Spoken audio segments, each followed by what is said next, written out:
بسم الله الرحمن الرحيم فذكر بالقرآن من يخاف وعيد. പ്രിയപ്പെട്ട സഹോദരങ്ങളെ, കഴിഞ്ഞ ജുമാ പ്രഭാഷണത്തിൽ നിങ്ങളുടെ ശ്രദ്ധയിൽപ്പെടുത്തിയത് പശ്ചിമേഷ്യയിൽ അരങ്ങേറിക്കൊണ്ടിരിക്കുന്ന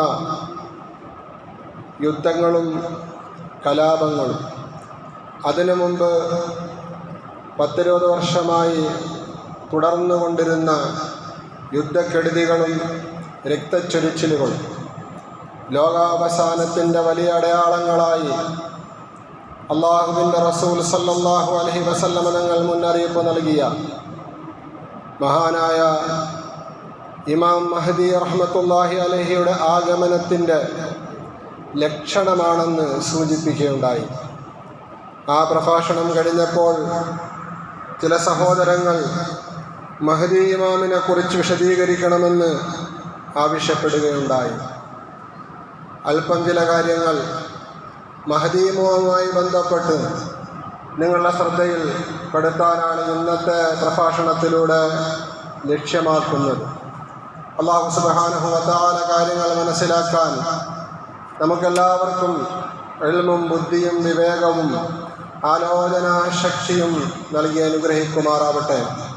അള്ളാഹുവിൻ്റെ വിശുദ്ധമായ ഖുർആനിലെ സൂറത്തുൻ നൂറിലെ 55-ാമത്തെ ആയത്ത്, വഅദല്ലാഹു അല്ലദീന ആമനൂ മിൻകും വഅമിലുസ് സാലിഹാത്തി ലയസ്തഖ്ലിഫന്നഹും ഫിൽ അർളി കമസ്തഖ്ലഫല്ലദീന മിൻ ഖബ്ലിഹിം എന്ന് തുടങ്ങുന്ന ആയത്താണ്. ആ ആയത്തിലൂടെ ഈമാനുള്ളവർക്ക്, സൽക്കർമ്മകാരികൾക്ക് അല്ലാഹു റബ്ബുൽ ഇസ്സത്ത് ഈ ഭൂമിയുടെ ഖിലാഫത്തിനെ വാഗ്ദാനം ചെയ്യുന്നുണ്ട്. റസൂലുള്ളാഹി സ്വല്ലല്ലാഹു അലൈഹി വസല്ലമ തങ്ങളുടെ കാലഘട്ടം നുബൂവത്തിൻ്റെ മിൻഹാജിലൂടെ, മാർഗത്തിലൂടെയായിരുന്നു ഇസ്ലാമിക ലോകത്ത് ഭരണം കാഴ്ചവെച്ചിരുന്നത്. അതിനുശേഷം ഖിലാഫത്തിൻ്റെ ഭരണമായിരുന്നു സച്ചരിതരായ ഖുലഫാഉർ റാഷിദീങ്ങളുടെ കാലഘട്ടത്തിൽ. മഹാനായ അബൂബക്കർ സിദ്ദീഖ് റളിയല്ലാഹു അൻഹു, ഉമർ അൽ ഫാറൂഖ് റളിയല്ലാഹു അൻഹു, ഉസ്മാൻ ഇബ്നു അഫ്ഫാൻ റളിയല്ലാഹു അൻഹു, അലി ഇബ്നു അബീ ത്വാലിബ് റളിയല്ലാഹു അൻഹു, മുആവിയ റളിയല്ലാഹു അൻഹു, ഈ പ്രഗത്ഭരായ 5 സഹാബാക്കളുടെ കാലഘട്ടത്തിൽ ഏകദേശം 10-40ഓളം വർഷം പരിശുദ്ധമായ നുബൂവത്തിൻ്റെ ശ്രേണിയിലൂടെ, വഴിയിലൂടെ ഖിലാഫത്തിൻ്റെ സൽഭരണമായിരുന്നു ലോകത്ത് നിലനിന്നിരുന്നത്. റസൂലുള്ളാഹി സ്വല്ലല്ലാഹു അലൈഹി വസല്ലമ തങ്ങൾ പറയുകയുണ്ടായി, തകൂനു നുബൂവത്തു ഫീകും മാഷാ അല്ലാഹ്. അള്ളാഹു ഉദ്ദേശിക്കുന്ന അത്രത്തോളം കാലം നിങ്ങളിൽ നുബൂവത്ത് ഉണ്ടാകും, അഥവാ പ്രവാചകത്വം ഉണ്ടാകും. സുമ്മ യർഫഉഹു അല്ലാഹ്, പിന്നെ അല്ലാഹു സുബ്ഹാനഹു വ തആല നുബൂവത്തിനെ ഉയർത്തിക്കൊണ്ടുപോകും. പിന്നെ ഒരു നുബൂവത്ത് ഈ ഭൂമി ലോകത്തുണ്ടാകുകയില്ല, പ്രവാചകത്വം എന്നിലൂടെ അവസാനിക്കുകയാണ്. സുമ്മ തകൂനു ഖിലാഫത്തൻ അലാ മിൻഹാജിൻ നുബൂവ, പിന്നെ നുബൂവത്തിൻ്റെ മാർഗത്തിലൂടെ ഖിലാഫത്ത് ഈ ഭൂമി ലോകത്ത് നിലനിൽക്കും. അത് കുറേ നാളുണ്ടാകും. സുമ്മ തകൂനു മുൽക്കൻ അല്ലാഹ്, സുമ്മ തകൂനു മുൽക്കൻ ജബരിയ. അത് കഴിഞ്ഞാൽ പിന്നെ മുസ്ലിം ലോകത്ത് കാണുന്നത് ഏകാധിപത്യവും രാജാധിപത്യവും സ്വേച്ഛാധിപത്യവും ഒക്കെയായിരിക്കും. റസൂലുള്ളാഹി സ്വല്ലല്ലാഹു അലൈഹി വസല്ലമ തങ്ങൾ ഇത് പറഞ്ഞിട്ട് പിന്നെ നബി സല്ലല്ലാഹു അലൈഹി വസല്ലമ തങ്ങൾ പറയുകയുണ്ടായി, സുമ്മ യർഫഉഹാ ഇദാ ശാഅ അൻ യർഫഅഹ. ഈ സ്വേച്ഛാധിപത്യവും ഏകാധിപത്യവും രാജാധിപത്യവും ഒക്കെ ഉയർത്തിക്കൊണ്ടുപോകാൻ അല്ലാഹു തീരുമാനിക്കുമ്പോൾ അതിനും അവസാനമുണ്ടാകും. സുമ്മ തകൂനു ഖിലാഫത്തൻ അലാ മിൻഹാജിൻ നുബുവ, വീണ്ടും നുബുവത്തിന്റെ മാർഗത്തിലൂടെ സൽഭരണം, ഖിലാഫത്ത് ഈ ഭൂമി ലോകത്ത് ഉണ്ടാകും. സഹോദരങ്ങളെ, പരിശുദ്ധ റസൂൽ സല്ലല്ലാഹു അലൈഹി വസല്ലമ തങ്ങൾ പറഞ്ഞ ഈ ഹദീസിൽ ഒരു ഖിലാഫത്ത് ഇനിയും ഈ ഭൂമി ലോകത്ത് മടങ്ങി വരുമെന്നാണ് സൂചിപ്പിക്കുന്നത്. അത് ആരുടെ കാലഘട്ടത്തിലാണ്? മുഹദ്ദിസീങ്ങൾ ഈ ഹദീസ് വിശദീകരിച്ചിട്ടുണ്ട്. നമുക്ക് പഠിപ്പിച്ചു തരുന്നത് അത് മഹാനായ മഹദി ഇമാമിൻ്റെ കാലഘട്ടത്തിലാണ് എന്ന്. റസൂലുള്ളാഹി സ്വല്ലല്ലാഹു അലൈഹി വസല്ലമ തങ്ങളുടെയും അവിടുത്തെ സച്ചരിതരായ ഖുലഫാഉർ റാഷിദീങ്ങളുടെയും മാർഗം അവലംബിച്ചുകൊണ്ട് നീതിയും ന്യായവും ധർമ്മവും ഈ ഭൂമി ലോകത്ത് നിലനിൽക്കുന്ന, ശാന്തിയും സമാധാനവും എല്ലാവർക്കും കളിയാടുന്ന ഒരു സൽഭരണം ഈ ലോകത്ത്, മുസ്ലിം ലോകത്ത് ഒന്നും കൂടി ഉണ്ടാകുമെന്ന് റസൂലുള്ളാഹി സ്വല്ലല്ലാഹു അലൈഹി വസല്ലമ തങ്ങൾ ദീർഘദർശനം നടത്തിയിട്ടുണ്ട് എങ്കിൽ ആ ഭരണം, ആ ഖിലാഫത്ത് മഹാനായ മഹദി ഇമാമിൻ്റെ കാലഘട്ടത്തിലാണ് എന്ന് റസൂലുള്ളാഹി സ്വല്ലല്ലാഹു അലൈഹി വസല്ലമ തങ്ങളുടെ ഒട്ടേറെ ഹദീസിൽ നിന്ന് നമുക്ക് മനസ്സിലാക്കാൻ കഴിയും. ഇന്ന് കാണുന്ന ഈ യുദ്ധങ്ങളും ഈ രക്തച്ചൊരിച്ചിലുകളും ഈ കലാപങ്ങളും എല്ലാ മുസ്ലിം ലോകത്തും അറബ് ലോകങ്ങളിലും ഉണ്ടാകും. ഈ നാം കണ്ടുകൊണ്ടിരിക്കുന്ന ഇപ്പോൾ തൽക്കാലമായി സിസ്ഫിയർ നടന്നിട്ടുള്ള ഇറാനും ഇസ്രായേലുമായിട്ട് വെടിനിർത്തൽ കരാറുണ്ടായി. അത് നിലച്ചു എന്നാൽ തന്നെയും ഇത് ആത്യന്തികമായി നിലയ്ക്കുകയില്ല. വീണ്ടും കലാപങ്ങൾ ഉണ്ടാകും, വീണ്ടും യുദ്ധങ്ങൾ ഉണ്ടാകും, വീണ്ടും രക്തച്ചൊരിച്ചിലുകൾ ഉണ്ടാകും. ആ രക്തച്ചൊരിച്ചിലുകൾ വർദ്ധിച്ചു വന്ന് അതവസാനം മൂന്നാം ലോക മഹായുദ്ധത്തിലേക്ക് ചെന്നെത്തുമെന്നാണ് നാം ഓരോരുത്തരും മനസ്സിലാക്കേണ്ടത്. അതാണ് നാം കണ്ടുകൊണ്ടിരിക്കുന്ന, ഇന്ന് കാണുന്ന ഈ യുദ്ധങ്ങളുടെയും അതുപോലെ തന്നെ കലാപങ്ങളുടെയും ഒക്കെ പരിണിതി എന്ന് പ്രിയപ്പെട്ടവരെ മനസ്സിലാക്കുക. അങ്ങനെയാകുമ്പോൾ മുസ്ലിം ലോകത്ത് ഇന്ന് രാജഭരണം നടത്തിക്കൊണ്ടിരിക്കുന്ന രാജാക്കന്മാരൊക്കെയും അവരുടെ ഭരണം നഷ്ടപ്പെട്ട് അവർ സാധാരണക്കാരായിത്തീരുന്ന ഒരു കാലഘട്ടം ഉണ്ടാകുമെന്ന് റസൂലുള്ളാഹി സ്വല്ലല്ലാഹു അലൈഹി വസല്ലമ തങ്ങൾ നമുക്ക് മുന്നറിയിപ്പ് നൽകിയിട്ടുണ്ട്. അത് മഹദി ഇമാമിൻ്റെ വരവോടുകൂടിയാണ്. റസൂലുള്ളാഹി സ്വല്ലല്ലാഹു അലൈഹി വസല്ലമ തങ്ങൾ പറഞ്ഞു, ലാ യഖ്റുജുൽ മഹ്ദിയു, ഇമാം മഹ്ദി പുറത്തു വരികയില്ല. ഹത്താ യസൂല മുൽക്കുൽ അറബ്, അറേബ്യൻ രാജാക്കന്മാരുടെ എല്ലാം മിൽക്കിയത്ത്, രാജത്വം നഷ്ടപ്പെട്ടു പോകുന്ന കാലം വരെയും, അവരുടെയൊക്കെ രാജാധികാരം, രാജത്വം നഷ്ടപ്പെട്ടു പോകുമ്പോൾ മാത്രമേ മഹദി ഇമാം പുറത്തു വരികയുള്ളൂ എന്ന് മഹദി ഇമാമിൻ്റെ പുറപ്പാട് ഉണ്ടായിട്ടുണ്ട് എന്ന് പറയുന്നവർ പലരുമുണ്ട്. അത് യഥാർത്ഥത്തിൽ ഹദീസുകൾ മുഴുവനും എടുത്ത് പരിശോധിച്ച് അതിൻ്റെ വിശദീകരണങ്ങൾ മനസ്സിലാക്കിയിട്ടില്ല എന്നതിൻ്റെ കാരണത്താലാണ്.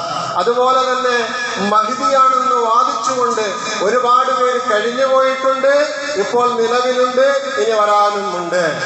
റസൂലുള്ളാഹി സ്വല്ലല്ലാഹു അലൈഹി വസല്ലം തങ്ങളുടെ കാലഘട്ടത്തിന് ശേഷം തൊട്ടടുത്ത കാലഘട്ടങ്ങളിൽ തന്നെ മഹ്ദി ഇമാം ഞാനാണെന്ന് പറഞ്ഞുകൊണ്ട് വന്ന പലരുമുണ്ട്. അതിൽപ്പെട്ട ഒരാളാണ് ജുഹൈമാൻ. പിന്നെയോ മീർസ ഗുലാം അഹമ്മദ് ഖാദിയാനി എന്ന് പറയുന്ന പ്രത്യേക പുതിയ മതമുണ്ടാക്കിയ അദ്ദേഹം മഹ്ദി ഇമാമാണെന്ന് അദ്ദേഹം വാദിച്ചിട്ടുണ്ട്. ഇന്ന് പാകിസ്ഥാനിൽ വേറെ ഒരു മഹ്ദി ഇമാം ഞാൻ മഹ്ദിയാണെന്ന് പറഞ്ഞുകൊണ്ട് പ്രത്യക്ഷപ്പെട്ടിട്ടുണ്ട്. ഇങ്ങനെ നമ്മുടെ കൊച്ചു കേരളത്തിൽ പോലും വടക്കൻ ജില്ലകളിൽ, കാസർഗോഡിന്റെ പ്രാന്ത പ്രദേശങ്ങളിലും ഉൾപ്രദേശങ്ങളിലുമൊക്കെ മഹ്ദി ഇമാമുകളെ, വ്യാജ മഹ്ദി ഇമാമുകൾ പ്രത്യക്ഷപ്പെട്ടുകൊണ്ടിരിക്കുന്നു. പക്ഷേ ഇവർക്കൊന്നും മഹ്ദി ഇമാം ആകാൻ കഴിയില്ല. കാരണം എന്താ? ഒരിക്കലും മഹ്ദി ഇമാം ഞാൻ മഹ്ദി ഇമാമാണെന്നുള്ള വാദഗതി ഉന്നയിക്കുകയില്ല. ഇതാണ് റസൂലുള്ളാഹി സ്വല്ലല്ലാഹു അലൈഹി വസല്ലം നിങ്ങളുടെ ഹദീസുകൾ നാം പഠിക്കുമ്പോൾ നമുക്ക് മനസ്സിലാകുന്നത്. നിർബന്ധിതനായ സാഹചര്യത്തിൽ അല്ലാഹുവിന്റെ ഔലിയാക്കന്മാര് ലക്ഷണങ്ങളും പ്രവാചകൻ പറഞ്ഞ വിശേഷണങ്ങളും തിരിച്ചറിഞ്ഞുകൊണ്ട് നിങ്ങളാണ് മഹ്ദിയെ, നിങ്ങളാണ് സമുദായത്തിന് നേതൃത്വം കൊടുക്കേണ്ടത് എന്ന് പറയുമ്പോൾ മാത്രമാണ് മഹ്ദി ഇമാം നിർബന്ധിതനായിക്കൊണ്ട് നേതൃത്വം ഏറ്റെടുക്കുന്നത് എന്ന് ഒരുപാട് ഹദീസുകളിൽ നമുക്ക് കാണാം.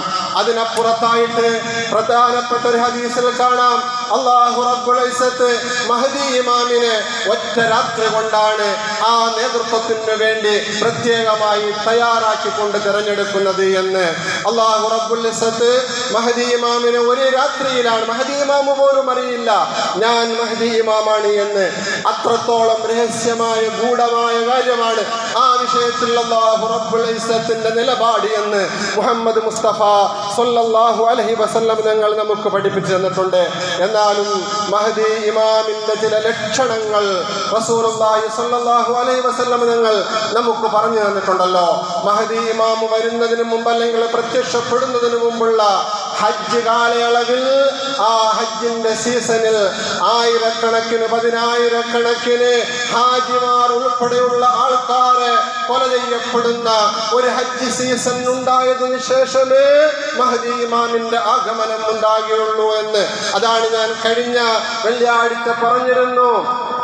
ഈ ഇറാഖിൽ നിന്നും തുടക്കം കുറിച്ച യുദ്ധം, അത് ഫലസ്തീനിലൂടെ, പിന്നെ അത് സിറിയയിലൂടെ, പിന്നെ അത് ഇറാനിലൂടെ, പിന്നെ അത് സൗദി അറേബ്യയിലൂടെ, അങ്ങനെ ലോകത്തെ മുസ്ലിം രാഷ്ട്രങ്ങളിലൂടെ അവസാനം കുസ്തന്തീനിയ അഥവാ യൂറോപ്പിന്റെ പ്രധാന പട്ടണമാകുന്ന കോൺസ്റ്റാന്റിനോപ്പിളിൽ എത്തി നിൽക്കുമെന്ന് സഹോദരങ്ങളെ, അന്ന് മക്കയിലും മദീനയിലുമൊക്കെ വലിയ രക്തച്ചൊരിച്ചിൽ ഉണ്ടാകും. ഒരു ഹജ്ജിന്റെ സീസണിൽ മിനായിലും ജംറകളിലും ശക്തമായ രക്തപ്പൊടി ഉണ്ടാക്കി മനുഷ്യർ മരിച്ചു വീഴുന്ന കലാപമുണ്ടാകും. അതിന്റെ കലാപകാരികൾ അന്നാളിൽ രംഗത്തു വരും. ഇതെല്ലാം റസൂലുള്ളാഹി സ്വല്ലല്ലാഹു അലൈഹി വസല്ലം തങ്ങൾ പറഞ്ഞിട്ടുണ്ട്. അതിനൊക്കെ ശേഷമാണ് മഹാനായ മഹദി ഇമാം വരുന്നത്. റസൂലുള്ളാഹി സ്വല്ലല്ലാഹു അലൈഹി വസല്ലം തങ്ങൾ ആ മഹദി ഇമാമിന്റെ ആഗമനത്തിന് ഭൗതികമായ ചില അടയാളങ്ങൾ കൂടി പറഞ്ഞിട്ടുണ്ട്. മഹാനായ ഇമാം ദാറഖുത്നി റഹ്മത്തുള്ളാഹി അലൈഹി പ്രവാചക ശിഷ്യൻ ജാബിർ റളിയല്ലാഹു അൻഹുവിൽ നിന്നും നിവേദനം ചെയ്യുന്ന ഹദീസിൽ ഇങ്ങനെ കാണാം: ഇന്നലിൽ മഹ്ദി ആയത്തൈനി ലം തകൂന മുൻദു ഖലഖസ് സമാവാതി വൽ അർള. ആകാശഭൂമികൾ അല്ലാഹു പടച്ചത് മുതൽ ഇതുവരെയും ഉണ്ടാകാത്ത രണ്ട് ദൃഷ്ടാന്തങ്ങൾ ആകാശത്തിലും ഈ ഭൂമിയിലും ഉള്ളവർക്ക് കാണാൻ കഴിഞ്ഞിട്ട് അതുണ്ടായിട്ട് മഹ്ദി ഇമാം പ്രത്യക്ഷപ്പെടുകയുള്ളൂ എന്ന്. എന്താണ് ആ രണ്ട് ആയത്തുകൾ? ആ രണ്ട് ആയത്തുകളിൽ ഒന്ന്, തൻഖസിഫുൽ ഖമറു ഫീ അവ്വലി ലൈലത്തിൻ മിൻ റമളാൻ. ഒരു റമളാനിലെ പ്രഥമ രാത്രിയിൽ ചന്ദ്രഗ്രഹണം ഉണ്ടാകും. റസൂലുള്ളാഹി സ്വല്ലല്ലാഹു അലൈഹി വസല്ലം നിങ്ങൾ പറയുക. അതിനുശേഷമാണ് ഹജ്ജ് സീസൺ വരുന്നത്. അപ്പോൾ ഹജ്ജ് സീസണിന് മുമ്പായിട്ട് ഉള്ള റമളാനിന്റെ പ്രഥമ രാത്രിയിലെ ചന്ദ്രന് ഗ്രഹണം ബാധിക്കും. റമളാൻ മാസത്തിലെ പകുതിയുടെ പകലിൽ സൂര്യനും ഗ്രഹണം ബാധിക്കും. അങ്ങനെ ഒരു മാസത്തിൽ തന്നെ തുടക്കത്തിലും മധ്യത്തിലുമായി ചന്ദ്രനും സൂര്യനും ഗ്രഹണം ബാധിക്കുന്ന അത്ഭുതകരമായ ആയത്ത് ദൃഷ്ടാന്തം ഈ ഭൂമിലോകത്തും ആകാശത്തും പ്രത്യക്ഷപ്പെട്ടതിന് വെളിപ്പെട്ടതിന് ശേഷമായിരിക്കും മഹ്ദി ഇമാമിന്റെ പുറപ്പാട്. ഹുമാ ആയത്താനി ലുഹൂരിൽ മഹ്ദി. ഇത് രണ്ടും മഹ്ദി ഇമാം പ്രത്യക്ഷപ്പെടുന്നതിനുള്ള ഭൗതികമായ അടയാളമാണ് എന്ന് മുഹമ്മദ് മുസ്തഫ സല്ലല്ലാഹു അലൈഹി വസല്ലം തങ്ങൾ നമുക്ക് പഠിപ്പിച്ചു തരികയാണ്. റസൂലുള്ളാഹി സല്ലല്ലാഹു അലൈഹി വസല്ലം തങ്ങൾ മഹ്ദി ഇമാമിന്റെ അടയാളമായിട്ട് ശാരീരികമായ സിഫത്തുകൾ, വിശേഷണങ്ങളും നമുക്ക് പഠിപ്പിച്ചു തന്നിട്ടുണ്ട്. റസൂലുള്ളാഹി സല്ലല്ലാഹു അലൈഹി വസല്ലം തങ്ങൾ പറഞ്ഞു, അൽ മഹ്ദിയു മിന്നി, അൽ മഹ്ദിയു മിന്നി. മഹ്ദി എൻ്റെ കുടുംബത്തിൽപ്പെട്ട ആളായിരിക്കും, എൻ്റെ പരമ്പരയിൽ നിന്നാണ് മഹ്ദി ഇമാമിന്റെ പുറപ്പാട്, ജനനം. റസൂലുള്ളാഹി സ്വല്ലല്ലാഹു അലൈഹി വസല്ലം തങ്ങൾ എന്നിട്ട് പറഞ്ഞു, അജ്ലൽ ജബ്ഹ. മഹ്ദി ഇമാമിന്റെ നെറ്റി വിശാലമായ നെറ്റിയായിരിക്കും. അതിലപ്പുറത്ത് അതിന് ജലീയത്തുണ്ട്, അത് നല്ല തിളക്കമുള്ളതായിരിക്കും. അജ്ലൽ ജബ്ഹ എന്നാണ് ഹദീസിൽ പറഞ്ഞിരിക്കുന്നത്. ജലീയത്ത് അത് സാധാരണ ജലീയത്തല്ല, തിളക്കമല്ല, അതിനപ്പുറത്തായ വല്ലാത്തൊരു തിളക്കവും വിശാലതയും മഹ്ദി ഇമാമിന്റെ നെറ്റിത്തൊടത്തിലുണ്ടായിരിക്കുമെന്ന്. അഖിനൽ അൻഫ്, അദ്ദേഹത്തിന്റെ നാസിക, അദ്ദേഹത്തിന്റെ മൂക്ക് നീണ്ട് വളഞ്ഞതായിരിക്കും. റസൂലുള്ളാഹി സ്വല്ലല്ലാഹു അലൈഹി വസല്ലം തങ്ങൾ ഇങ്ങനെ മഹ്ദി ഇമാമിന്റെ ശാരീരികമായ സൗഷ്ഠവത്തെ കുറിച്ച്, ശാരീരികമായ വടിവിനെ കുറിച്ച് നബി നബി സല്ലല്ലാഹു അലൈഹി വസല്ലം തങ്ങൾ പറഞ്ഞ ഹദീസുകളും ഒക്കെയുണ്ട്. ആ ഹദീസുകളെല്ലാം വെച്ചുകൊണ്ടാണ് മുസ്ലിം ലോകത്തുള്ള ഹദീസിന്റെ മുഹദ്ദിസുകൾ പണ്ഡിതന്മാർ മഹദി ഇമാമിന്റെ ആഗമനത്തെ കുറിച്ചെല്ലാം നമുക്ക് വിശദീകരണം നൽകിയിട്ടുള്ളത്. റസൂലുള്ളാഹി സ്വല്ലല്ലാഹു അലൈഹി വസല്ലം തങ്ങൾ പറഞ്ഞ മറ്റൊരു ഹദീസ്, യഖ്റുജു റജുലുൻ മിൻ ഖുറൈശ് മിൻ അഹ്ലിൽ മദീന, മദീന നിവാസികളിൽ നിന്ന് ഖുറൈശി ഗോത്രത്തിൽപ്പെട്ട ഒരു പുരുഷനായിരിക്കും മഹദി ഇമാമായിട്ട് പ്രത്യക്ഷപ്പെടുന്നത് എന്ന്. ഫയതീഹി നാസും മിൻ മക്ക, മദീനയിലാണ് അദ്ദേഹം ജനിക്കുന്നത്, വളരുന്നത്. പിന്നെ ലോകത്തിന്റെ വിവിധ ഭാഗങ്ങളിലും പോകാൻ സാധ്യതയുണ്ട്. ചിലപ്പോൾ അഫ്ഗാനിസ്ഥാനിലേക്ക് പോയിരിക്കാം, അതൊക്കെ മറ്റു കാര്യം. പക്ഷേ മദീന നിവാസിയാണ്. എന്നിട്ട് അദ്ദേഹമാണെങ്കിലോ മക്കയിൽ വരും. ഫയതീഹി, അദ്ദേഹത്തിന്റെ അടുക്കൽ ആ മക്കയിൽ വരുമ്പോൾ നാസും മിൻ മക്ക, മറ്റൊരു ഹദീസിൽ കാണാം അബ്ദാലു ശാമി വാഹിദു മക്ക, മക്ക നിവാസികൾ. അതുപോലെ തന്നെ ഷാമിലെ സിറിയയിലെ അബ്ദാലുമാർ, അള്ളാഹുവിന്റെ ഔലിയാക്കന്മാരുടെ കൂട്ടത്തിൽ ഏറ്റവും ഉയർന്ന ഗ്രേഡിൽ ഉള്ളവരാണ് അബ്ദാലുകൾ. അവര് അതുപോലെ തന്നെ ഇറാഖ് വൽ യമൻ, അങ്ങനെയും ഹദീസിൽ കാണാം. ഇറാഖിൽ നിന്നും അതുപോലെ തന്നെ യമനിൽ നിന്നുമൊക്കെയുള്ള വലിയ വലിയ അള്ളാഹുവിന്റെ ഔലിയാക്കന്മാരായി ഈ ഭൂമി ലോകത്തന്നാളിൽ ജീവിച്ചിരിക്കുന്നവരൊക്കെയും മഹദി ഇമാമിന്റെ അടുക്കൽ വരും. മഹദി ഇമാമിന്റെ അടുക്കൽ വന്നിട്ട്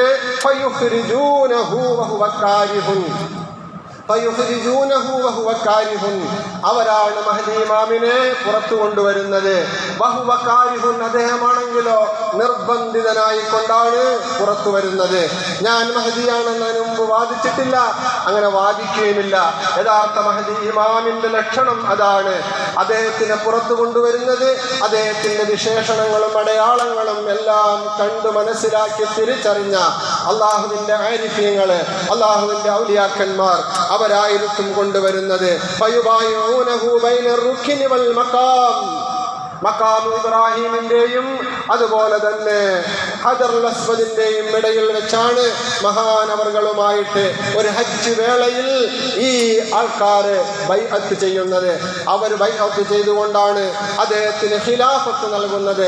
അങ്ങനെയാണ് ഞാൻ നേരത്തെ പറഞ്ഞ സുമ്മ തകൂനു ഖിലാഫത്തൻ അലാ മിൻഹാജിൻ നുബുവ, നുബുവത്തിന്റെ മിൻഹാജിലൂടെ, ആ ശ്രേണിയിലൂടെ, ആ സരണിയിലൂടെ വീണ്ടും ഒരു ഖിലാഫത്ത് ഈ ലോകത്ത് വരും എന്ന് പറഞ്ഞത് ആ സന്ദർഭത്തിലാണ്. അപ്പോൾ മഹദി ഇമാമിനെ കുറിച്ച് ലോകത്തെല്ലാവരും അറിഞ്ഞു തുടങ്ങി. മഹദി ഇമാം വന്നു കഴിഞ്ഞാൽ പിന്നെ ലോകത്ത് മഹദി ഇമാമിന്റെ നേതൃത്വത്തിലായിരിക്കും ഭരണം നടക്കുന്നത്. ഇന്ന് നാം ഈ കാണുന്ന ഈ സംവിധാനങ്ങൾക്കൊക്കെ അന്ന് തകർച്ചയുണ്ടാകും. അതിലേക്കുള്ള സൂചനകളും അതിലേക്കുള്ള യുദ്ധങ്ങളും ഒക്കെയാണ് നാം ഇപ്പോൾ കണ്ടുകൊണ്ടിരിക്കുന്നത്. അണ്വായുധം പല രാജ്യങ്ങളും, ഏകദേശം 30ഓളം രാജ്യങ്ങൾ അണ്വായുധം ഉണ്ടാക്കുന്നതിനുള്ള സമ്പഷ്ട യുറേനിയം അവർ ഒരുക്കി വെച്ചിട്ടുണ്ട്. 9 രാജ്യങ്ങളാണ് നിലവിൽ അണ്വായുധ രാഷ്ട്രങ്ങൾ എന്ന നിലയിൽ അറിയപ്പെടുന്നത്. എന്നാൽ തന്നെയും 30ഓളം രാഷ്ട്രങ്ങൾ സമ്പുഷ്ട യുറേനിയം, ഐസോട്ടോപ്പ്, ഇതെല്ലാം അണ്വായുധം നിർമ്മിക്കുന്നതിന് വേണ്ടി ഒരുക്കങ്ങളായി ഒരുക്കി വെച്ചിട്ടുണ്ട്. ഇറാന് കൂടെ അടിക്കാൻ ശ്രമിച്ചുകൊണ്ടിരിക്കുന്നതിന്റെ ന്യായം പറയുന്നത് ഇറാൻ സമ്പുഷ്ട യുറേനിയം ഉൽപ്പാദിപ്പിച്ചിട്ടുണ്ട്, അത് നിർമ്മിച്ചു വെച്ചിട്ടുണ്ട്, എപ്പോഴും അണ്വായുധം ഉണ്ടാക്കാമെന്ന്. സഹോദരങ്ങളെ, ഒരു നിമിഷം ലോകം ഭരിച്ചുകൊണ്ടിരിക്കുന്ന ഏതെങ്കിലും ഒരു ഭരണാധികാരിയുടെ ബുദ്ധിയിൽ ഭ്രാന്ത ചിന്ത ഉണ്ടായാൽ ഈ ലോകം മുഴുവനും തകർന്ന തരിപ്പണമായി തീരും. അന്ന് പിന്നെ ഉപഗ്രഹങ്ങൾ ഉണ്ടാവുകയില്ല. ഇന്ന് അന്താരാഷ്ട്ര ബഹിരാകാശ പേടകത്തിലേക്ക് നമ്മുടെ രാജ്യത്തിൽ നിന്നും ഒരു ബഹിരാകാശകൻ പോയിരിക്കുകയാണല്ലോ. അതെല്ലാം വലിയ പുരോഗതിയും വലിയ വളർച്ചയും ടെക്നോളജി പരമായിട്ട് നമുക്ക് നൽകുന്ന കാര്യങ്ങൾ തന്നെയാണ്. കെന്നഡി സ്പേസ് സെന്ററിൽ നിന്ന് ഫാൽക്കൺ 9 എന്ന് പറയുന്ന റോക്കറ്റിൽ ബുധനാഴ്ച 12 മണിക്ക് നമ്മുടെ രാജ്യത്തുള്ള ശുഭൻഷു ശുക്ല ഉൾപ്പെടെയുള്ള 4 പേര് ബഹിരാകാശത്തേക്ക് പോയിരിക്കുകയാണ്. അവരവിടെ 14 ദിവസം ഉണ്ടാകും. 60 നിരീക്ഷണങ്ങൾ നടത്തും. ഈ പുരോഗതിയെല്ലാം ഉണ്ടാകും. പക്ഷേ ഈ ബഹിരാകാശത്തേക്ക് പോകുന്ന റോക്കറ്റിനെ നിയന്ത്രിക്കുന്ന, ബഹിരാകാശത്തെ പേടകങ്ങളെയും സംവിധാനങ്ങളെയും നിയന്ത്രിക്കുന്ന, ബഹിരാകാശത്തെ സംവിധാനങ്ങളെ നിയന്ത്രിക്കുന്ന എല്ലാ സാറ്റലൈറ്റ് സംവിധാനങ്ങളും അണുബോംബിന്റെ പ്രസരണത്തോടുകൂടിയും അണുബോംബ് കൊണ്ടുള്ള യുദ്ധം, 3-ാം മഹാലോക യുദ്ധം ഉണ്ടാകുന്നത് കൂടിയും തകർന്ന് തരിപ്പണമാകുമെന്ന, പിന്നെ റോക്കറ്റ് സംവിധാനം ഉണ്ടാകുകയില്ല, പിന്നെ സ്പേസുകൾ ഉണ്ടാകുകയില്ല, പിന്നെ ഉപഗ്രഹ പേടകങ്ങൾ ഉണ്ടാകുകയില്ല, സാറ്റലൈറ്റ് സംവിധാനങ്ങൾ ഉണ്ടാകുകയില്ല. ഇതെല്ലാം നിലച്ചിട്ട് ലോകം ഒരിക്കൽ കൂടി പഴയതിലേക്ക് പോകുമെന്നാണ് ആധുനിക ടെക്നോളജി നമുക്ക് പഠിപ്പിച്ചു തന്നുകൊണ്ടിരിക്കുന്നത്. അതിനുള്ള എല്ലാ സംവിധാനങ്ങളും ഈ ലോകത്ത് നടന്നുകൊണ്ടിരിക്കുകയാണ്. പ്രിയപ്പെട്ട സഹോദരങ്ങളെ, പുരോഗതിയെ ഒരിക്കലും നികഴ്ത്തി കാണിക്കുന്നില്ല. പുരോഗതി തന്നെയാണ്. പക്ഷെ ആ പുരോഗതിക്കൊരു അവസാനമുണ്ട്. അത് അധോഗതിയിലേക്ക് കൊണ്ടെത്തിക്കുമെന്നുള്ള ആപ്തവാക്യവുമുണ്ട്. ഏതൊരു പുരോഗതിയും അവസാനം അധോഗതിയിലേക്ക് കൊണ്ടെത്തിക്കുമെന്ന ആപ്തവാക്യം അനർത്ഥമാകുന്ന കാലം വരാനിരിക്കുന്നു എന്നാണ് ഞാൻ സൂചിപ്പിക്കുന്നത്. ചുരുക്കത്തിൽ മഹദി ഇമാമിന്റെ നേതൃത്വം അംഗീകരിച്ചുകൊണ്ട് മുസ്ലിം ലോകമെല്ലാം ഐക്യപ്പെടുമെന്നാണ് ഹദീസുകളിൽ നമുക്ക് കാണാൻ കഴിയുന്നത്. മഹാനായ മഹദി ഇമാമിനെ ബൈഅത്ത് ചെയ്യാൻ ഇറാഖ് നിവാസികൾ ഉണ്ടായിരിക്കും. ഷാമിലെ അബ്ദാലന്മാരുണ്ടായിരിക്കും. യമനിൽ നിന്നുള്ളവരുണ്ടായിരിക്കും. അങ്ങനെ സൗദി അറേബ്യയിൽ ഉൾപ്പെടെ എല്ലാ രാജ്യങ്ങളിൽ നിന്നും, എന്തിനേറെ ഇന്ത്യ രാജ്യത്ത് നിന്ന് പോലും വന്ന് റൗഖത്തുൽ ഇസ്ലാം, ഇസ്ലാമിന്റെ എല്ലാ മൂല്യങ്ങളും സൗന്ദര്യങ്ങളും ഒത്തിണങ്ങിയ സംഘങ്ങൾ, യോദ്ധാക്കൾ ഉണ്ടാകുമെന്ന്. ആ യോദ്ധാക്കളെല്ലാം മഹദി ഇമാമിന്റെ പിന്നിലായിട്ട് ഒരുമിച്ച് കൂടുമെന്നുമൊക്കെ ഹദീസിൽ നമുക്ക് പ്രിയപ്പെട്ടവരെ കാണാൻ കഴിയുന്നതാണ്. റസൂലുള്ളാഹി സ്വല്ലല്ലാഹു അലൈഹി വസല്ലം തങ്ങൾ ഇതുമായി ബന്ധപ്പെട്ട ഒരുപാട് ഹദീസുകൾ പറഞ്ഞിട്ടുണ്ട്. റസൂലുള്ളാഹി പറഞ്ഞൊരു ഹദീസാണ് അബൂ ദാവൂദ് മഹാനായ അബ്ദുല്ലാഹ് ഇബ്നു മസ്ഊദ് റളിയല്ലാഹു അൻഹുവിൽ നിന്നും നിവേദനം ചെയ്യുന്നത്, ലാ തദ്ഹബു ദുനിയ, ലാ തദ്ഹബു ദുനിയ, ലോകം അവസാനിക്കുകയില്ല. ലാ തദ്ഹബു ദുനിയ, ലോകം അവസാനിക്കുകയില്ല. ഹത്താ യംലികൽ അറബ റജുലുൻ, അറബികളെ മുഴുവനും ഉടമസ്ഥപ്പെടുത്തുന്നത് വരെ, റജുലുൻ, ഒരു ആൺകുട്ടി, മിൻ അഹ്ലി ബൈത്തി, എന്റെ അഹ്ലി ബൈത്തിൽ നിന്ന്. റസൂലുള്ളാഹി സ്വല്ലല്ലാഹു അലൈഹി വസല്ലം നിങ്ങളോട് പറയുകയാണ്, യുവാത്തി ഇസ്മുഹു ഇസ്മി, അദ്ദേഹത്തിന്റെ പേര് എന്റെ പേരിനോട് യോജിച്ച് പേരായിരിക്കും. വസ്മു അബീഹി ഇസ്മു അബീ, അദ്ദേഹത്തിന്റെ പിതാവിന്റെ പേര് എന്റെ പിതാവിന്റെ പേരിനോട് യോജിച്ച പേരായിരിക്കും. എന്ന് പറഞ്ഞാൽ മുഹമ്മദ് ബിൻ അബ്ദുല്ലാഹ്, മുഹമ്മദ് മുസ്തഫ സല്ലല്ലാഹു അലൈഹി വസല്ലം തങ്ങളുടെ പേര് അങ്ങനെയാണെങ്കിൽ മഹദി ഇമാമിന്റെ പേരും അങ്ങനെ തന്നെയായിരിക്കും, മുഹമ്മദ് ബിൻ അബ്ദുല്ലാഹ് എന്നായിരിക്കും. അങ്ങനെയുള്ള മഹദി ഇമാമ് ഈ ലോകത്ത് പ്രത്യക്ഷപ്പെടുകയും മുസ്ലിം രാജ്യങ്ങളില് നേതൃത്വം ഏറ്റെടുക്കുകയും അങ്ങനെ നിലവിലെ രാജാക്കന്മാരുടെ എല്ലാം രാജ്യത്വം നഷ്ടപ്പെടുകയും ഒക്കെ ചെയ്യുന്ന സുന്ദരമായ ഒരു ലോകം വരാനിരിക്കുന്നുണ്ട് എന്നാണ് റസൂലുള്ളാഹി സ്വല്ലല്ലാഹു അലൈഹി വസല്ലം തങ്ങൾ നമുക്ക് പഠിപ്പിച്ചു തരുന്നത്. സഹോദരങ്ങളെ, അന്ന് ജനങ്ങൾ മൊത്തത്തിൽ ജനങ്ങൾ രണ്ട് ഗ്രൂപ്പായി തിരിയും. ഒന്ന് മഹദി ഇമാമിനെ അനുകൂലിക്കുന്നവരും പിൻപറ്റുന്നവരും, മറ്റൊന്ന് ദജ്ജാൽ വരാനിരിക്കുന്ന ദജ്ജാലിനെ കാത്തിരിക്കുന്ന ദജ്ജാലിന്റെ അനുയായികളായിട്ട് ഉള്ളവര്. അവർ അതിനു മുമ്പേ ഉള്ള ഒരുക്കങ്ങൾ നടത്തും. മഹദി ഇമാമ് പ്രത്യക്ഷപ്പെട്ടാൽ ഉടനെ ഒന്നും ദജ്ജാല് പുറപ്പെടുകയില്ല.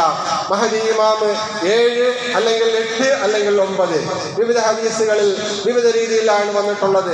7, 8, 9 വർഷമായിരിക്കും മഹദി ഇമാമിന്റെ നേതൃത്വമുള്ളത്. മഹദി ഇമാമിന്റെ നേതൃത്വത്തിന്റെ അവസാന കാലഘട്ടത്തിലായിരിക്കും പ്രിയപ്പെട്ടവരെ മഹാനായ ഈസ നബി അലൈഹി സ്വലാത്തു വസ്സലാം ഇറങ്ങി വരുന്നത്. ഈസ നബിയുമായിട്ട് ബന്ധപ്പെട്ട ഒരുപാട് ഹദീസുകൾ, ഈസ നബിയുടെ അവരോഹണത്തെ കുറിച്ച് ഒരുപാട് പറയേണ്ടതുണ്ട്. ഞാൻ അങ്ങോട്ടൊന്നും കടക്കുന്നില്ല, സമയം അനുവദിക്കാത്തത് കൊണ്ട്. പക്ഷേ ഈസ നബി അലൈഹി സ്വലാത്തു വസ്സലാം വരുന്നത് ഒരു പ്രവാചകനായിട്ടായിരിക്കില്ല, ഒരു നാസിർ മാത്രമായിട്ടായിരിക്കും. ആരുടെ നാസിർ? മഹാനായ മഹദി ഇമാമിന്റെ നുസ്രത്തിനു വേണ്ടി, സഹായത്തിന് വേണ്ടിയായിരിക്കും മഹാനായ ഈസാ നബി അലൈഹി സ്വലാത്തു വസ്സലാം വരുന്നത്. അതൊക്കെ മഹദി ഇമാമിന്റെ നേതൃത്വത്തിന്റെയും അതുപോലെ തന്നെ സൽഭരണത്തിന്റെയും അവസാന കാലഘട്ടത്തിലായിരിക്കുമെന്ന് റസൂലുള്ളാഹി സ്വല്ലല്ലാഹു അലൈഹി വസല്ലം തങ്ങൾ സൂചിപ്പിക്കുന്ന ഒരുപാട് ഹദീസുകളുണ്ട്. മഹദി ഇമാമിനോടൊപ്പം ചേർന്ന് നിൽക്കുന്ന വലിയ ഒരു മുസ്ലിം സംഘം, അവരെല്ലാ അർത്ഥത്തിലും നീതിമാന്മാരായിരിക്കും. ഒരാക്ഷേപകന്റെയും ആക്ഷേപത്തെ അവർ ഭയക്കുന്നവരായിരിക്കുകയില്ല. ഒരു വൻകിട ശക്തികളെയും സാമ്രാജ്യത്വ ശക്തികളെയും അവർ ലവലേശം പോലും ഭയക്കുകയില്ല. അങ്ങനെയുള്ളവരായിരിക്കുമെന്നൊക്കെ ഹദീസിൽ നമുക്ക് കാണാൻ കഴിയുന്നുണ്ട്. സഹോദരങ്ങളെ, മഹാനായ ഇബ്നു മാജാ റഹ്മത്തുള്ളാഹി അലൈഹി നിവേദനം ചെയ്യുന്ന ഹദീസിൽ ഇങ്ങനെ കാണാം: ഇന്നക്കും സതുഖാതിലൂന ബനിൽ അസ്ഫർ. തീർച്ചയായും മുസ്ലിം സമൂഹം മഹദി ഇമാമിന്റെ നേതൃത്വത്തിൽ പാശ്ചാത്യരുമായിട്ട് വലിയ ഒരു സംഘടനത്തിൽ ഏർപ്പെടും. ഇന്നക്കും സതുഖാതിലൂന ബനിൽ അസ്ഫർ. ബനിൽ അസ്ഫർ എന്ന് പറഞ്ഞാൽ പാശ്ചാത്യരെ ഉദ്ദേശിച്ചുകൊണ്ടാണ് നബി സല്ലല്ലാഹു അലൈഹി വസല്ലം തങ്ങളുടെ ഉപയോഗം നടത്തിയിട്ടുള്ളത് എന്ന് ഹദീസിന്റെ വിശദീകരണങ്ങൾ നമുക്ക് കാണാം. ഹത്താ തഖ്റുജ ഇലൈഹിം റൗഖത്തുൽ ഇസ്ലാം മിൻ അഹ്ലിൽ ഹിജാസ്. ഹിജാസിൽ നിന്ന് അഥവാ മക്കയിൽ നിന്ന് മഹദി ഇമാമിന്റെ നേതൃത്വത്തിൽ ഒരു വലിയ സംഘമായിരിക്കും ഈ പാശ്ചാത്യരെ എതിർക്കുന്നതിന് വേണ്ടി അന്ന് പുറപ്പെടുന്നത്. അല്ലദീന ലാ യഖാഫൂന ഇല്ലല്ലാഹ്. അവർ അല്ലാഹുവിനെ അല്ലാതെ ആരെയും ഭയക്കുകയില്ല. അല്ലാഹുവിനെ ഭയന്നാൽ പിന്നെ ആരെയും ഭയക്കേണ്ടി വരികയില്ല എന്നുള്ളതാണ് പ്രിയപ്പെട്ടവരെ 12 ദിവസം നീണ്ടുനിന്ന ഇപ്പോൾ നടന്ന ഈ ഇറാന്റെയും ഇസ്രായേലിന്റെയും യുദ്ധത്തിൽ നിന്ന് നമുക്ക് മനസ്സിലാകുന്നത്. എന്തായിരുന്നു ലോകത്തെ മുഴുവനും പേടിപ്പിച്ച് ഇസ്രായേലും അമേരിക്കയും നിർത്തിയിരുന്നത്?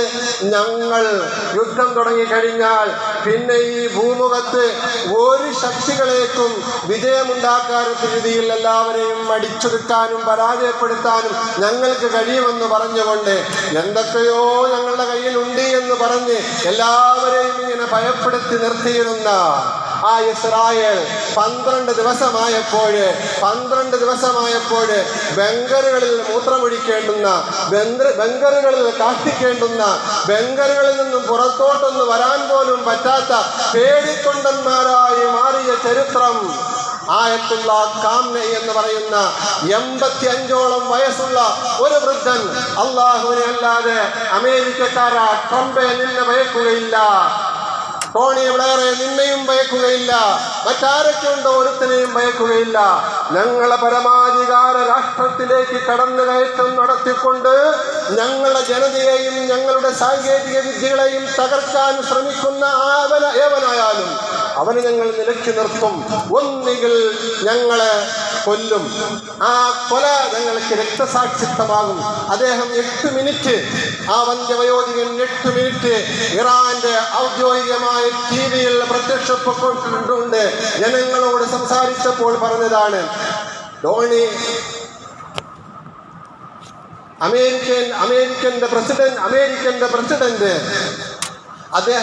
അദ്ദേഹത്തെ കൊല്ലുമെന്ന് പറഞ്ഞപ്പോൾ ആ കൊല്ലുമെന്ന് പറഞ്ഞതിന് മറുപടിയായിട്ടാണ് പറഞ്ഞത്, കൊന്നാൽ രക്തസാക്ഷിത്വം, തടവിൽ പിടിച്ചാൽ അത് പ്രവാചകന്മാരുടെ ചര്യ. കാരണം പ്രവാചകന്മാരിൽ പലരും നിരപരാധികളായിട്ട് തടങ്കലിൽ പാർക്കേണ്ടി വന്നിട്ടുണ്ട്. നാട് കടത്തിയാൽ അത് എനിക്ക് ഹിജ്റ, എന്റെ റസൂൽ പഠിപ്പിച്ച ഹിജ്റ, അത് ഏറ്റവും വലിയ പുണ്യകരമായ കാര്യമാണ്. ഇത് 3 ഉണ്ടായാലും എനിക്ക് പ്രശ്നമല്ല എന്ന് പറഞ്ഞുകൊണ്ട് വലാ യഖാഫൂന ലൗമത ലായിം, ഒരുത്തന്റെയും കണ്ണുരുട്ടലിന്റെ മുമ്പിൽ മുട്ടുമടക്കാതെ പ്രതികരിച്ചപ്പോൾ, അങ്ങോട്ട് യുദ്ധത്തിന് പോയിട്ടില്ല, പ്രതികരിച്ചപ്പോൾ പഞ്ചപുച്ഛമടക്കിക്കൊണ്ട് എങ്ങനെയെങ്കിലും ഒന്ന് സിസ്ഫെയർ ഉണ്ടായാൽ മതിയെന്ന് പറഞ്ഞ് ലോക രാഷ്ട്ര നേതാക്കന്മാരെയൊക്കെ വിളിച്ച് പല ഒരു അവധ പറഞ്ഞുകൊണ്ട് അവസാനം അങ്ങനെ ഒരു കരാറിൽ എത്തിച്ചേർന്നിരിക്കുകയാണ്. 2 രാജ്യത്തിനും നഷ്ടമൊക്കെ സംഭവിച്ചിട്ടുണ്ട്. പക്ഷേ ഇതെന്താ? അള്ളാഹുവിന്റെ ഇടപെടൽ നടന്നിരിക്കുകയാണ്. ചെറിയ നിസ്സാരമായ കേരളത്തിന്റെ ഏറ്റവും ചെറിയ ഒരു ജില്ലയാകുന്ന ആലപ്പുഴ ജില്ലയുടെ അത്രയും മാത്രം വലിപ്പമുള്ള ഗസയിൽ 10 കണക്കിന് മിസൈലുകളും ബോംബുകളും കൊണ്ട് വർഷിച്ച് ഹമാസിനെ തകർക്കാനെന്ന വ്യാജേന അവിടെയുള്ള 20,000-ലധികം കുഞ്ഞുമക്കളെ നിഷ്ഠൂരമായി കൊന്ന ഏറ്റവും വലിയ യുദ്ധക്കൊതിയനാകുന്ന നെതന്യാഹു അവന്റെ എന്തോരൊക്കെ ഉണ്ട് എന്ന് പറഞ്ഞുകൊണ്ട് ഇപ്പോഴും ഹമാസിന്റെ മക്കൾ സമയം കിട്ടുമ്പോൾ തിരിച്ചടിക്കുമ്പോൾ 7, 8, 10 ഇസ്രായേൽ പട്ടാളം മരിച്ചുകൊണ്ടിരിക്കുകയാണ്. അത് വേറെ കാര്യം. പക്ഷേ ഒരു പരമാവധി രാഷ്ട്രത്തിനോട് ആദ്യമായിട്ടാണ് 1966 ശേഷം ഇസ്രായേൽ ഏറ്റുമുട്ടുന്നത്. ഇതുപോലെയുള്ള അവിടെയും ഇവിടെയുള്ള ഹൂത്തികളോടും അതുപോലെ തന്നെ ഹമാസിന്റെ മക്കളോടും ഒക്കെ ഫലസ്തീനിലെ കൊച്ചു കൊച്ചു മിലീഷ്യകളോടുമൊക്കെ ഏറ്റുമുട്ടി ഞങ്ങൾ വലിയ വീരേതിഹാസം തീർത്തു എന്ന് പറഞ്ഞ് വീമ്പിളക്കിയവർ ഇപ്പോൾ ഇറാനുമായിട്ട് ഏറ്റുമുട്ടിയപ്പോൾ 12 ദിവസം പിടിച്ചു നിൽക്കാൻ കഴിഞ്ഞില്ല. 12 ദിവസം പിടിച്ചു നിൽക്കാൻ കഴിഞ്ഞില്ല. അമേരിക്കയും വന്ന് പൊട്ടിച്ചു. ഒരു പ്രശ്നവും ഉണ്ടായില്ല. മാറ്റേണ്ടതൊക്കെ മാറ്റേണ്ട സമയത്ത് മാറ്റിക്കൊണ്ടുപോയി. അതാണ് യുദ്ധതന്ത്രം എന്ന് പറയുന്നത്. ചുരുക്കത്തിൽ പ്രിയപ്പെട്ടവരെ, അള്ളാഹുവിന്റെ നിലപാട്, അള്ളാഹു സുബ്ഹാനഹു വ തആല അവൻ ജനങ്ങൾക്ക് കാണിച്ചു കൊടുക്കുകയാണ്, ലോകരാഷ്ട്രങ്ങൾക്ക് കാണിച്ചു കൊടുക്കുകയാണ് അയൺ ഡോമൊന്നും ഒന്നുമല്ല എന്ന്. അതെല്ലാം ഇങ്ങനെ ഉണ്ടാക്കി വെച്ചിരിക്കാനേ ഒക്കുവെന്ന് അതിൻ്റെ ഏറ്റവും വലിയ തെളിവാണല്ലോ 2023 ഒക്ടോബർ 27 ഫലസ്തീനിലെ ഹമാസിന്റെ മക്കള് അവർ കൊണ്ടൊക്കുന്നതായ പൊട്ടിയ ചില ഉപകരണങ്ങൾ ഉണ്ടാക്കിക്കൊണ്ട് കൃത്രിമ ആയുധങ്ങളൊക്കെ ഉണ്ടാക്കിക്കൊണ്ട് പറന്നു വന്നുകൊണ്ട് അവരുടെ നാട്ടിൽ ഇറങ്ങി അവരറിയാതെ. എന്നിട്ട് എത്ര എണ്ണത്തിനെ ബന്ദികളാക്കി കൊണ്ടുപോയത്, എത്ര എണ്ണത്തിനെ തീർത്തത്. ഇതൊക്കെ അല്ലാഹു സുബ്ഹാനഹു വ തആല വിചാരിച്ചാലെല്ലാം നടക്കും. അതിനുള്ള ശക്തി മുസ്ലിങ്ങൾക്ക് കൊടുക്കും. പ്രിയപ്പെട്ടവരെ, ഞാൻ പറഞ്ഞു വരുന്നത്, ലോകാവസാനമാകുമ്പോൾ മഹദി ഇമാമിന്റെ നേതൃത്വത്തിൽ ഇന്ന് കാണുന്ന ഈ സംവിധാനങ്ങൾ, ഈ ടെക്നോളജി ഒന്നും പ്രാവർത്തികമാകാത്തൊരു കാലം വരും. അന്ന് മഹദി ഇമാമിന്റെ നേതൃത്വത്തിലുള്ള യുദ്ധം പഴയ യുദ്ധതന്ത്രങ്ങളിലേക്ക് പോകുമെന്നാണ്. പഴയ കാല യുദ്ധം അതുപോലെ തന്നെ ആയിരിക്കുമെന്നാണ്. പ്രത്യേകിച്ച് മഹദി ഇമാം റഹ്മത്തുള്ളാഹി അലൈഹിയുടെ കാലഘട്ടത്തിലാണ് എങ്കിൽ അദ്ദേഹത്തിന്റെ നേതൃത്വത്തിലുള്ള യുദ്ധം ആയുധം പോലും എടുക്കണ്ട എന്നാണ്. ആയുധം പോലും എടുക്കണ്ടെന്നാണ്. ഹദീസിൽ നമുക്ക് കാണാം, സഹുമോ സിലാഹോ, ആയുധങ്ങളോ അമ്പോ വാളോ മറ്റോ ഒന്നുമില്ലാത്ത യുദ്ധമായിരിക്കും. ഫഖാലു ലാ ഇലാഹ ഇല്ലല്ലാഹ്, ലാ ഇലാഹ ഇല്ലല്ലാഹ് എന്ന് പറയേണ്ടവർ പറഞ്ഞാൽ ആ ലാ ഇലാഹ ഇല്ലല്ലാഹയുടെ മുമ്പിൽ പിന്നെ പിടിച്ചു നിൽക്കാൻ ഒരു ശക്തിക്കും കഴിയുകയില്ല എന്ന പഴയ ബദറിന്റെയും മുഹദിന്റെയും ഖന്തഖിന്റെയും ഒക്കെ ചരിത്രം തനിയാവർത്തനം മഹദി ഇമാമിന്റെ കാലഘട്ടത്തിൽ നടക്കുമെന്ന് മുഹമ്മദ് മുസ്തഫ സല്ലല്ലാഹു അലൈഹി വസല്ലം തങ്ങൾ. ഫയഫ്തഹു ലഹും, അപ്പോഴാണ് മുസ്ലിമീങ്ങൾക്ക് പൂർണ്ണമായ ഫതഹ് ഉണ്ടാകുന്നത്. ഫയഗ്തനിമൂന ഗനായിമ, അങ്ങനെ സമരാർജിത സമ്പത്തുകൾ മുഴുവനും കൈക്കലാക്കിക്കൊണ്ടിരിക്കുമ്പോഴാണ് ഒരു ശബ്ദം കേൾക്കുന്നത്, ദജ്ജാൽ പുറപ്പെട്ടിട്ടുണ്ട് എന്ന്. ദജ്ജാൽ പുറപ്പെട്ടിട്ടുണ്ട് എന്ന്. അന്ന് മഹദി ഇമാമിന്റെ ഭരണസിരാ കേന്ദ്രം എവിടെയായിരിക്കും? കുസ്താത്തുൽ മദീന ദമഷ്ക്. കുസ്താത്തുൽ മദീന ദമഷ്ക് ഹദീസിൽ അങ്ങനെ തന്നെ കാണാം. അന്നത്തെ ഇസ്ലാമിക ഭരണകേന്ദ്രം ഡമാസ്കസ് ആയിരിക്കും. ഡമാസ്കസിലാണ് ആര് വരുന്നത്? ഈസ നബി അലൈഹി സ്വലാത്തു വസ്സലാം വരുന്നത്. ഇൻഷാ അല്ലാഹ് അതുമായി ബന്ധപ്പെട്ടിട്ടുള്ള കാര്യങ്ങളൊക്കെ അള്ളാഹു വിധി കൂട്ടുമെങ്കിൽ അടുത്ത വെള്ളിയാഴ്ചയുള്ള പ്രഭാഷണത്തിൽ ഇൻഷാ അല്ലാഹ് പറയാം, കേൾക്കാം. പ്രിയപ്പെട്ടവരെ, ലോകാവസാനമുണ്ട് എന്ന വൽ യൗമിൽ ആഖിർ, അന്ത്യദിനത്തിൽ വിശ്വസിക്കുന്ന നമ്മളെ ഈ വിശ്വാസം രൂഢമൂലമാക്കുന്നതിന് വേണ്ടി റബ്ബ് സുബ്ഹാനഹു വ തആല ഈ ഭൂമി ലോകത്തും ആകാശ ലോകത്തും പ്രകൃതിയിലുമൊക്കെ ഒരുപാട് ദൃഷ്ടാന്തങ്ങൾ കാണിച്ചു തരുമ്പോൾ അതിൽ പൂർണ്ണമായും വിശ്വസിച്ചുകൊണ്ട് ഒരു പരലോക വിജയത്തിന് വേണ്ടിയുള്ള പണിയെടുക്കാനുള്ളവരാണ്. അതിനുള്ള നല്ല ദിവസങ്ങളാണ് പ്രിയപ്പെട്ടവരെ നമ്മളിലേക്ക് വീണ്ടും വന്നിരിക്കുന്നത്. മുഹറം മാസം തുടക്കം കുറിക്കുകയാണ് നാളെ മുതൽ. അല്ലെങ്കിൽ എൻ്റെ പ്രിയപ്പെട്ടവരെ, ചില ആൾക്കാരുടെ അഭിപ്രായവും പിറകാണലും പ്രഖ്യാപനവും ഒക്കെ അനുസരിച്ച് ഇന്നു മുതൽ ആണെന്നും പറയുന്നുണ്ട്. അതിൽ നമ്മൾ വലിയ തർക്കമൊന്നും വേണ്ട.